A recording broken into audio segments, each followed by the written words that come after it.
Hello, hello, hello, everybody. I am Pedro. And I am Meredith. I love the way you said that. And this is Gritty Reboot, the grittiest show about reboots there has ever truly been. Abso-fucking-lutely. And so what are we talking about today? We're not talking about a reboot, so that's appropriate, right? Yeah, we are doing something a little special. We're taking a break from our underwater creatures. Yeah, we were doing our underwater triple feature. We were taking a look at The Abyss, Deep Star 6, and Leviathan. And you know what? Basically, this week, it really got away from us, is basically the long and the short of it. There was, I don't know if anybody follows the news here or keeps going on what's going on in Texas, but we had a hurricane come through. And so we had some family in the house that really prevented us from doing our podcast thing. And with the movie being The Abyss, I don't think we really wanted to mess around and half-ass one of my favorite movies. No. So we just decided, since we got out on Saturday to go see MaXXXine, that we would talk about this movie and a little bit about the X franchise. Yeah, hell So yeah. that's basically it. We're just dropping a MaXXXine review right now, and then we'll get back to the triple feature of Deep Star 6 and The Abyss, and really knock down James Cameron's immortal epic. We just wanted everybody to have a little taste. Yeah. Yeah, we're just doing something a little bit different here. Every now and then, as a podcaster, you make the best plan that you can. Yeah. Then you have family show up, and then I got super sick right after they left. I barely got out of bed, on Tuesday.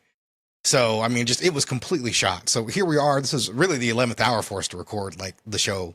We're getting it done. We're talking about MaXXXine, but it's a movie that we like. And if you listen to the show, if you're a fan of the show, first of all, thanks, Mom. And second of all, you know that Pearl was one of my favorite movies of a couple years ago. Yeah, it was a great movie. Yeah, I think I put it at my number 3 or 4. Yeah, I had it on my list. I had to take a look, but I certainly thought Mia Goth should have gotten an Oscar nomination. I thought she was one of the best performances of the year. So we are certainly fans of this work. Yeah. Yeah. Absolutely. Yeah, I loved Pearl. I loved its rawness, and Ty West. Ty West. I'm gonna get it right. Yeah. I'm gonna get it right. It's okay. Ty West shows his whole style throughout both movies. I didn't really like X as much, but I haven't seen it since the first time I saw it, which was years ago. Yeah, we should probably rectify that and actually get you an opportunity to watch X. Yeah, I wanted to do a rewatch of all of them before we watched MaXXXine, but we just had that opportunity. Yeah, it just sort of came up that we had an opportunity and we didn't need a sitter, so we took off to go see a movie. And we enjoyed it. Yeah. We enjoyed it. I think it's a flawed film, but I did enjoy it more. I thought the positives outweighed the negatives in this film. Did you enjoy it more than Pearl? No. Yeah, I didn't either. I thought Pearl, I don't think it's the best of the franchise is what I'm saying. A lot of people have called it an absolute miss, and I think some of the performances in this film really could prevent that from happening, even if I will say Ty West does seem a little unfocused at times. Yeah. That would be my main goal. My main thing when we really get into the movie. But I think one of the things that I want to talk about before is, let's say somebody wanted to get a hold of us. How would they do that, Meredith? Well, they could do it my favorite way, which would be to email. You can email us at grittyrebootcast@gmail.com. Get the old dial-up modem out. Yeah. Or you could go to whatever, Instagram, blah, blah, blah. That's right. You can search for Gritty Reboot at Instagram, at TikTok, or on YouTube and MySpace. And you'll be able to find us, and you can follow along with our content. We put a bunch of clips up there. I try to post little things. I think a couple weeks ago I did a review of Brain Scan that got a nice reaction. And it didn't get shared a lot because I said swear words. And I refuse to censor myself for TikTok. Yeah. I don't know if you guys have noticed. I think you know what? I actually should take a look at the analytics of what our listener age base is. If you're older, I think people would be surprised that on TikTok, you don't really say fuck or shit. Yeah. Even I think the weirdest one is suicide, right? Yeah. People say he unalived himself because that won't trigger the censor. And it's become that way at YouTube as well. And it really sucks. I really dislike it. And I've noticed it before. If I have any profanity in a video, it seems to hit a 300 wall limit. We're not that popular, guys. And if I don't, sometimes videos get to 1,000 to 2,000 views and stuff like that. I realized the most popular clip we had didn't have any profanity in it. That's the one that got 15,000 views. Yeah, I would have a hard time not censoring myself that much. It's just a weird thing. I don't really choose to do it. Like, it's just promotion for the show. And, I think if you're listening to other movie podcasts we're not specifically focused on horror, even though we do talk about horror quite a bit. So if you focus on those kind of podcasts, you might run across us or whatever. And I think we have a good social media following, even though if I should update it more regularly. I try as best I can, but it's very difficult to make things every day. Yeah. Well, you're a dad and you work and all that jazz. Life. And all that jazz. All right. So I put together a little information about this movie. Trivia, if you will. The trivia section of the podcast, gentlemen. Yes. And ladies. The Hollywood star MaXXXine puts her cigarette out on Theta Barras, the actress Pearl took inspiration from to name her crocodile in Pearl. I caught that in the thing. Yeah. Crocodile's name. MaXXXine's OUI shirt is a reference to OUI, a men's adult pornographic magazine. I did not. Published in the U.S. featuring explicit nude photographs. OUI ceased publication in 2007. I had never heard of this publication before this moment. No, I haven't either. Yeah, I'd say. Not that I was up on my porn mags or anything like that, but I just knew Playboy, Playpen, and one time when I was in Cancun, I bought an issue of Naughty Neighbor. Like, it was the filthiest thing I've ever read. Towards the end of me and my ex's relationship, we got a huge collection of like old 80s porn from like Playboy. From Playboy? Yeah. Somewhere in a garage facility, we had that shit. Yeah. In a storage facility, garage facility, whatever. Was it a good condition? Was it sticky? Oh, no. They were in excellent condition. Oh, really? Yeah, because people could appreciate a Playboy mag is the thing. Playboy was like a respected publication. Yeah. Like, it wasn't uncommon for like a popular actor to go and sit down with an interview for Playboy. That really didn't stop becoming a thing until the O's. Oh, man. When we first got it, we spent hours like going through it and looking at all the old porn. And yeah. It was great. Yeah. It was truly, truly amazing. All right. So the filmmakers went old school during production. The movie was made the same way as it would have been in the 1980s, i.e. using the same camera equipment as back then and avoiding modern trickery when filming. That makes sense. They shot on film then? Yeah. I didn't know that. Mm-hmm.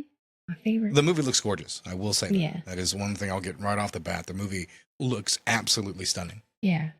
Lead actress Mia Goth, Maxine Minks, stated the story of the film, in her opinion, is the best of the three. I'm not surprised she is saying that on the promotional trail. Yeah. Mia Goth is the granddaughter of Brazilian actress Maria Gladys. As Goth became more popular in Brazil, this became a popular curiosity and ended up going viral. Marketing for this film in Brazil decided to exploit this, and the granddaughter of Brazilian actress Maria Gladys succeeded in Goth's name whenever it was mentioned while promoting the movie, despite Gladys having no connection to it.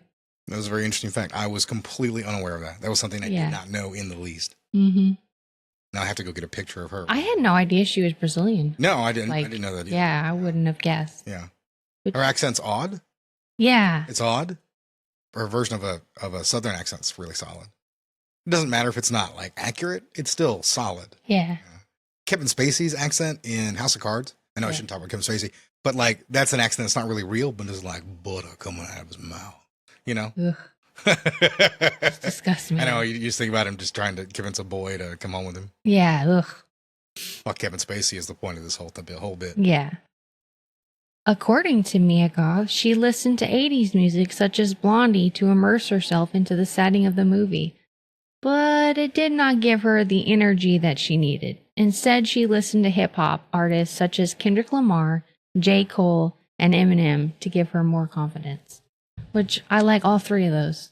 Well, I'm not surprised. I think sometimes, like, as an artist or an actor, like, you try to think, I'll find inspiration in this work, and it's not really where it comes from. Mm-hmm. You think, oh, this will fit the tone and the mood, and she might have gone through, like, 180 songs and just never found one she just really jammed with. Yeah. Maybe she felt MaXXXine in other parts, in other bits of music. So I'm glad she obviously found the character.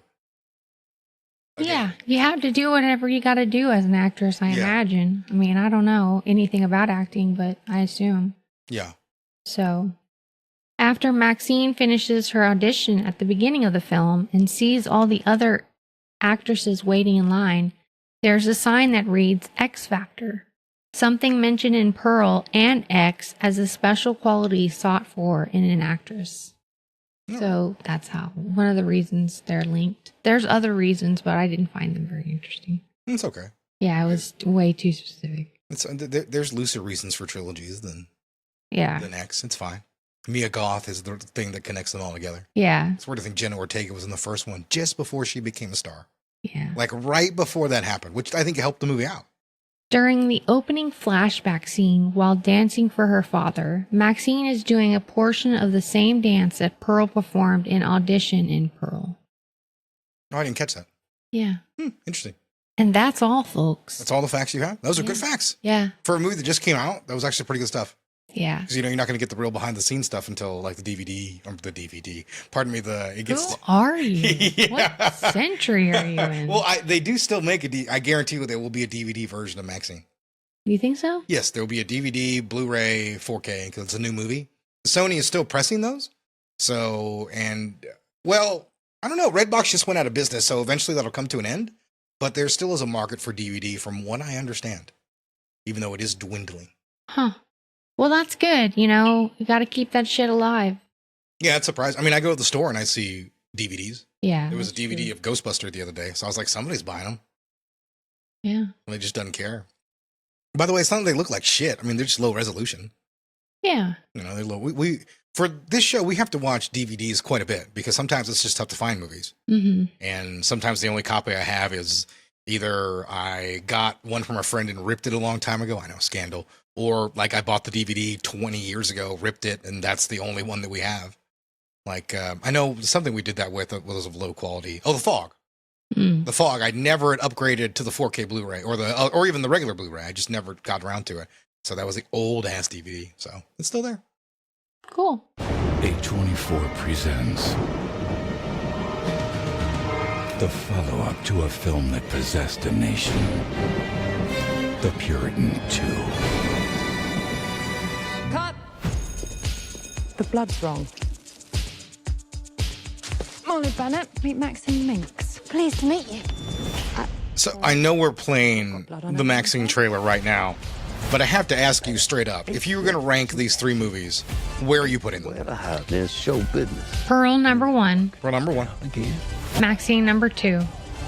X number 3. I think for me, it's going to go Pearl number 1, X at 2, and then this one at 3. And that's not necessarily an insult to the film. I just think that I appreciated the vision and how it came together in a better way in those two movies than it did in this one. I had a blast watching this movie. I didn't come out of the theater thinking, oh man, I wish I didn't waste my money on that or anything like that. I really fucking enjoyed it. Yeah, I think this is still a good movie. This is still like a worthy installment for this franchise. But my biggest complaint is, like I said earlier, Ty West was a bit unfocused in what he wanted to do. There's some really great moments in this movie, but I think his narrative is just weirdly unfocused, and he doesn't give Maxine enough times to shine, which I think is an odd decision. But there are a lot of other great character actors in this movie, and tons of them. One of the ones I really wanted to point out is Kevin Bacon. Yeah. I think Kevin Bacon is having a goddamn blast in this movie. Yeah. And it shows in like every scene. He is chewing scenery, but in the best way. He really is. He is an absolute delight in this film, as is Giancarlo Esposito. I think he almost gets a laugh every time he comes on screen. Mm-hmm. He's really good. Yeah, I agree. But, they got good actors. Giancarlo from Breaking Bad. We have a brief appearance by Halsey, who I think does a decent job in her small role. Mm-hmm. She gets herself killed by the fake Night Stalker. I think the cop storyline, I think, is well done. I know it's Bridget Moynihan, and I'm trying to think who the other detective was. Bobby Cannavale. I actually really liked that part of the story. Yeah, well, I'd seen him before. There's other things that I like him from. And the cop storyline, I think, is pretty nice. This is, being the film is from the 80s, every film has done like a different era You know, you had a more 70s slasher kind of feel, Texas Chainsaw vibe to the original film mixed with porn, obviously. And then you had a sort of big musical film from the 40s, that kind of vibe from Pearl, right? Yeah. A very different feel to that film than what you've done, different style and everything like that than what Ty West had presented in the previous movie. And this is very much an 80s film to a decent extent. And one of the things I think is very much like this era of the 80s, or maybe a little bit before, is it feels a lot like an old Giallo picture. And we talked about Giallo, it's just it's an Italian word for a slasher, generally with like a murder mystery sort of behind it. Yeah. Kind of like the Friday the 13th is kind of like that if you think about it. Even though eventually those movies move away from the mystery aspect. We're talking about Suspiria. Yeah, something like that. Like that's a good example of that kind of movie. And then that's where we obviously got into it there. But that's a plug to go listen to our Suspiria show. It was fantastic. But this movie does feel like that as well. Because there's very stylish kills. There is generally a mystery that drives it with the detectives. And like I said, that is one of my favorite elements of the film. Even though I don't think the bad guy really comes together in a fantastic way. Yeah. Well, what are you gonna do? I mean, a lot of the Let's try that one more time. I don't know what I was talking about. Very well. So I think one of the other elements about the film that I didn't particularly care for was, like I mentioned earlier, Mia Goth. I don't think gets enough time to really shine as MaXXXine. Yeah. Even though there's a fantastic ball-crushing scene early in the film. I think one of her standout scenes is, well, the standout scenes are anytime she works with Kevin Bacon.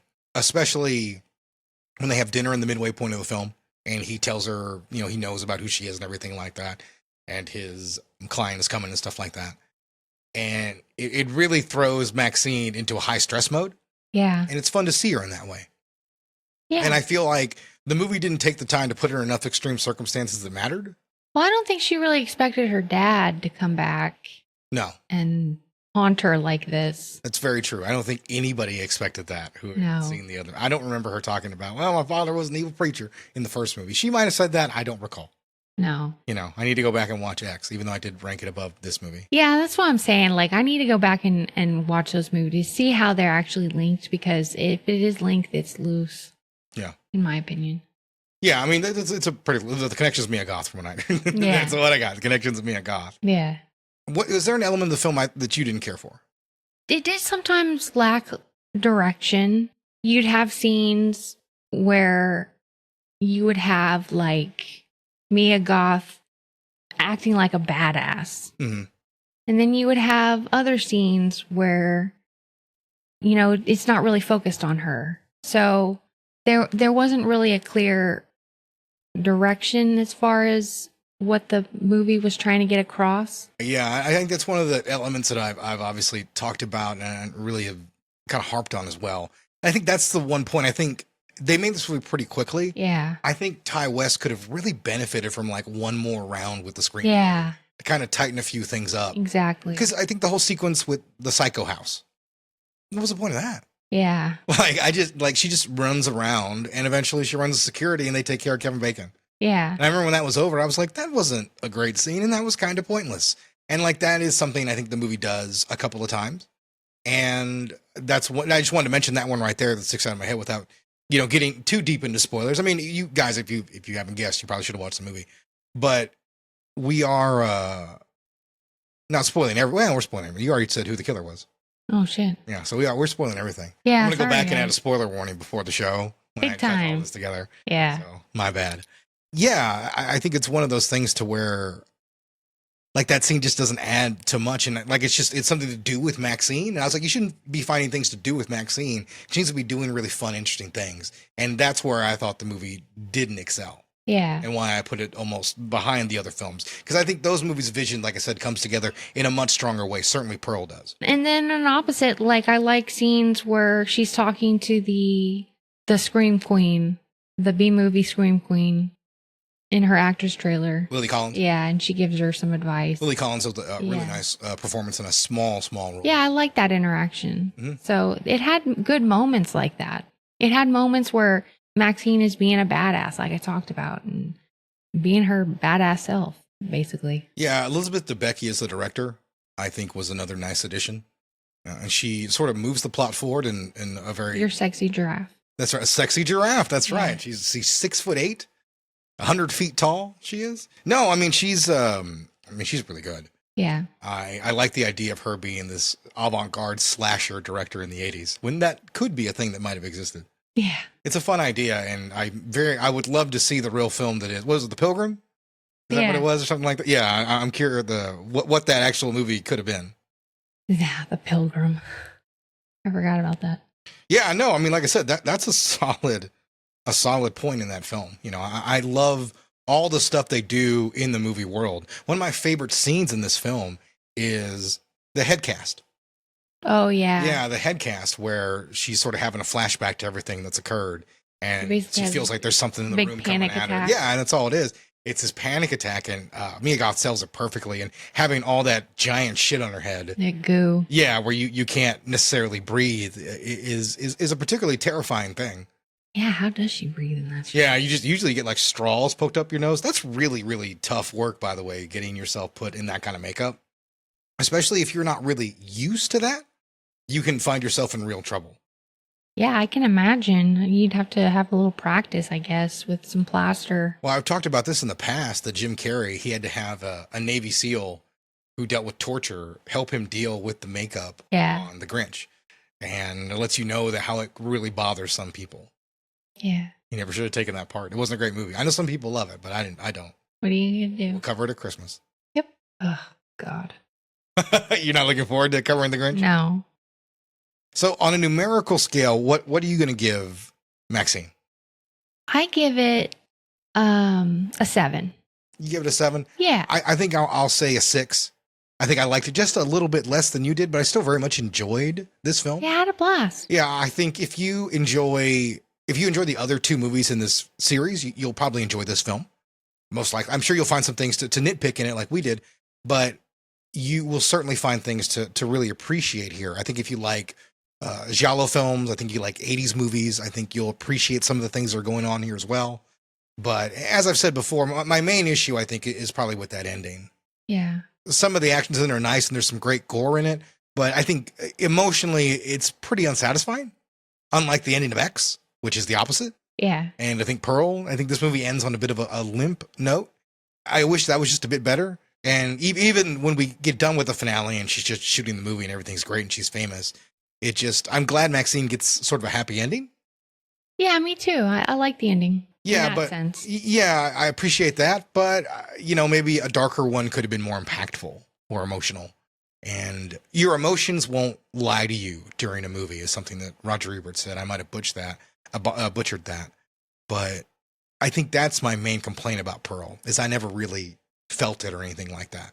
Like I was never like that invested. So that's why I can't give it over a 6, which I was in Pearl, which is why I made it one of my favorite movies of the year. I was almost invested from the first frame. Yeah. And I just wasn't here. And I think that's my ultimate disappointment. I was hoping he could outdo that, but I think Ty West certainly has opportunities to still go out there and hit home runs. I still want to see what he can do. I just wished he'd completely nailed the landing here or made the strongest film in the franchise, but it's still enjoyable. Yeah. Like I said, I give it a 7 because I thought the movie was effortless in its, just having a good time on screen. I think Mia Goth is really talented, and I can't wait to see what she does without Ty West. Yeah, it's not going to be Blade. I know she's been in that for like 10 years. Yeah. Like literally the entire X trilogy has been made since she was signed on to that film. Like we saw the Suspiria. Was it the Suspiria? Suspiria remake. Yeah, she was in that. I saw Infinity Pool, which I thought she was really good in. I haven't seen that. It's by by David Cronenberg's. Oh, yeah. I don't care for nepotism. I just don't think Brandon Cronenberg's very good. What are you going to do? It's just the way it goes, I guess. Yeah. Yeah. I'm a star! Please, I'm a star! I'm sorry. So I want to talk about something here that, as we were recording, kind of came all over the internet. And there is a report on the film that Mia Goth attacked one of the extras. Yeah. That she allegedly kicked him while he was laying on the ground for one of the shots they were doing. Yeah. At first inadvertently, and then came back to do it again, and then later confronted the gentleman in the porta potty and told him that he was a nothing and she can do what she wanted and him thrown off set. I might be paraphrasing here. Once again, I'm not a news journalist. I'm barely a film critic. But it's just something that really came across today. And, the only reason that I wanted to talk about it, oddly enough, is because film sets are an archaic place. And the idea of this hierarchy really exists of like the producers, the director, and then the actors. And there is a whole concept of the industry of trying to protect everybody from real trouble up at the top. And obviously, you know about this through Harvey Weinstein sort of stuff, but it's really on almost every film production. Now, I'm not saying that Mia Goth did this or anything like that, but the culture of film leads people to sort of do weird things. We've talked about Jared Leto in the past, like leaving jars of piss. I'm once again, that might not be close to, but he did like gross things while playing the Joker. Yeah. And like, that's unprofessional as fuck, right? Yeah. Like, I feel like if I was an actor if I was Tom Hardy, I'd go to him and go like, don't you ever do that again. I don't care how method you are. You do not do that to me again. I'd feel like that would be like, no, there's a line of professionalism, sir. It's just one of the things that is sort of strange. You can get away with that in a film set. A director can be, downright abusive. We talked about George Cosmatos last week. Yeah. And, that kind of attitude can still exist today. You're supposed to deal with James Cameron pushing everybody 18 hours. A friend of mine, a guy I worked with in the past, lost a finger on The Abyss because he was working for 30 straight hours. Damn. And he just fell asleep and whoosh, while he was cutting something, he just dozed for a second and cut his pinky off. Eesh. But, like that's just the kind of environment on a film set. So I'm not saying once again that I believe the story, but oddly enough, film sets do breed a weird environment where, an actor could feel the power which they can do something like that.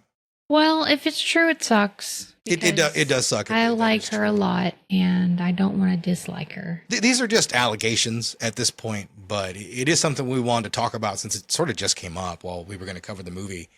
And, that's all I wanted to say about it right there is film sets are a very, very odd place in that respect in the modern world. You're still supposed to work 12 hours there, and that's normal. Yeah. That's very few places where that gets away, but that's just how production budgets stay where they are.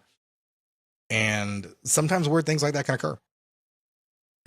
I've seen a number of abusive things actors have done, and you're just supposed to roll with it unless you want to get blackballed or fired. Yeah. So I hope it's not true, but like I said, I've seen similar things in the past. Well, all right, folks. We'll be back next week with The Abyss. Yeah, we'll be continuing our deep dive into the Leviathan Deep Star 6 Abyss Triangle. Yeah, the underwater sea creature feature. That's what I should have called it, the true triangle of sadness, because all the movies bombed.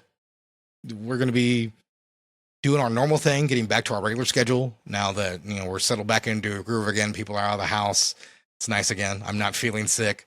So we'll be hitting our episodes out normal time. And obviously now we have video so you can see a very sweaty me as it's very, very hot in Texas this week. Yeah. But it's like 100 plus heat index. I finally had to add a fan in here that I have to kill and post. And I hope it works out. But we will see you guys next week when we dive back into the Abyss. All right. Bye. See you.